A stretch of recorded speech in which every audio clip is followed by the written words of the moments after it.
बिस्मिल्लाहिर्रहमानिर्रहीम। अस्सलाम वालेकुम। आज मैं आपको रशियन सैलड बनाना सिखाऊंगी। तो इसके लिए हमें चाहिए गाजर उबली हुई और क्यूब में कटी हुई 1 कप, मटर उबले हुए 1 कप, 2 मीडियम साइज़ के आलू उबले हुए और क्यूब में कटे हुए, सेब 2 अदद, इनकी स्किन उतार कर मैंने क्यूब की शक्ल में काट लिया था, और अगर आप स्किन के साथ काटना चाहते हैं तो काट लीजिएगा। Sweet corn 1 cup, fresh cream 5 tablespoon, mayonnaise 5 tablespoon, अंडे उबले हुए 2 अदद, इन्हें भी मैंने छोटा छोटा काट लिया था, white pepper powder half tea spoon, black pepper powder half tea spoon, नमक हस्बे ज़रूरत, कैस्टर शुगर यानी पिसी हुई चीनी 1 टेबलस्पून चाहिए होगी। यहाँ पर मैं आपको ये भी बताती चलूँ कि बेसिक रशियन सैलड में 4 चीज़ों का होना ज़रूरी है, जिनमें गाजर, मटर, आलू और मायोनेज़ है। इसके अलावा आप इसमें जो भी अपनी मर्ज़ी से डालना चाहते हैं डाल सकते हैं, मसलन पाइनएप्पल, कैप्सिकम, खीरा या उबला हुआ चुकंदर, उबली हुई चिकन, टोना फिश, सलामी, बीफ सॉसेजेस या चिकन सॉसेजेस या कोई सा भी सलाद। एक और बात याद रखिएगा कि आपने सब्जियों को क्यूब की शक्ल में काट कर उबाल लेना है और पानी इसका ड्रेन कर देना है और फिर इन्हें ठंडा कर लेना है, क्योंकि अगर आप गरम गरम सब्जियों को मिलाएंगे तो इसकी ड्रेसिंग पतली हो जाएगी और सब्जियां भी नरम पड़ जाएंगी। और नमक भी ज़रा कम ही रखिएगा, वरना इससे भी ड्रेसिंग पतली हो जाएगी। तो सबसे पहले आप एक बोल में फ्रेश क्रीम डाल लें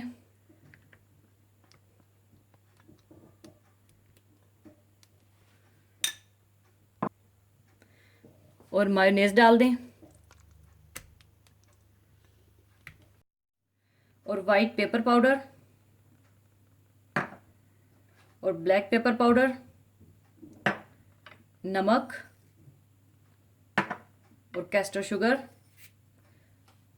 और ये अच्छी तरह से मिला लें।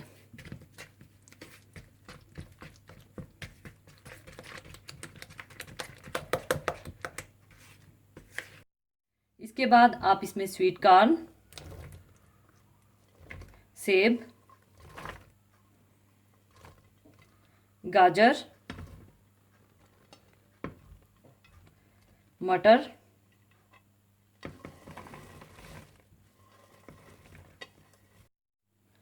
और आलू और बॉइल्ड अंडे डाल दें और इन्हें अच्छी तरह से मिला लें।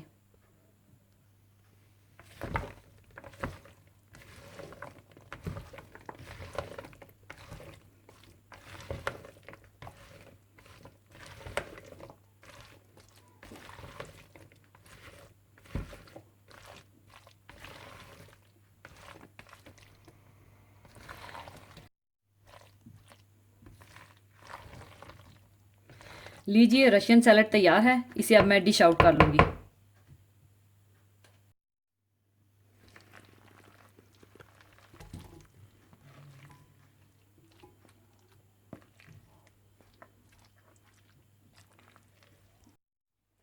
लीजिए, रशियन सैलड तैयार है। ज़रूर बनाइएगा और दुआओं में याद रखिएगा। और जाने से पहले एक हदीस पाक शेयर करना चाहूँगी। हदीस पाक इस तरह से है। हज़रत अबू मूसा अशरी रज़ी अल्लाह ताला अन्हो से रवायत है कि रसूलुल्लाह सल्लल्लाहु अलैहि वसल्लम ने फरमाया, भूखे को खाना खिलाओ और बीमार की मिजाज पुरसी और देखभाल करो और कैदी को रिहाई दिलाओ। यानी इस हदीस का मतलब इस तरह से है कि इस हदीस पाक में रसालत माब सल्लल्लाहु अलैहि वसल्लम ने 3 अहम माशरती अहकाम बताए हैं। अगरचे ये अहकाम हर एक पर लाजिम नहीं हैं, मगर हस्बे मरातब इनकी अहमियत बहुत ज़्यादा है और इन अहकाम पर अमल पैरा होने वालों के लिए इंतहाई अजर सवाब का वादा है। सबसे पहली बात ये फरमाई गई है कि भूखे को खाना खिलाओ।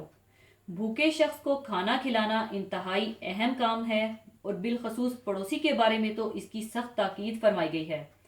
और एक रवायत में इस तरह आता है कि वो आदमी मुझ पर ईमान नहीं लाया और वो मेरी जमात में नहीं है जो अपना पेट भर के रात को बेफिक्री से सो जाए जबकि उसका पड़ोसी भूखा हो और इस आदमी को उसके भूखे होने की खबर हो।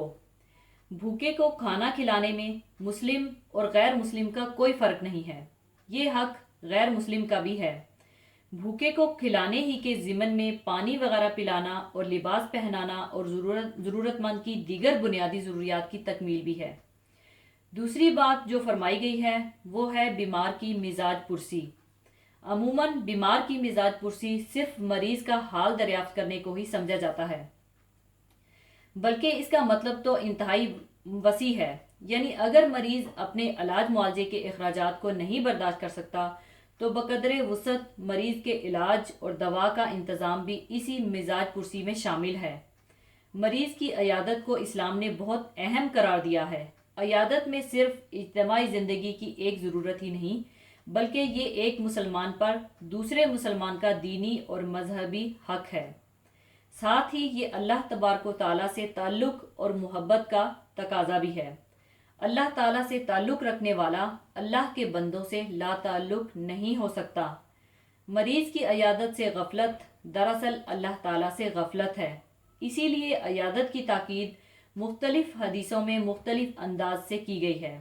ایک حدیث میں اس طرح آتا ہے کہ اللہ تعالیٰ قیامت کے دن فرزند آدم سے فرمائے گا کہ اے ابن آدم، میں بیمار پڑا تھا، تو نے میری خبر نہیں لی۔ بندہ عرض کرے گا کہ اے میرے مالک اور پروردگار، میں کیسے تیری تیمارداری اور بیمار پرسی کر سکتا تھا؟ تو رب العالمین ہے، بیماری کا تجھ سے کیا واسطہ اور تیری بارگاہ میں اس کا کہاں گزر؟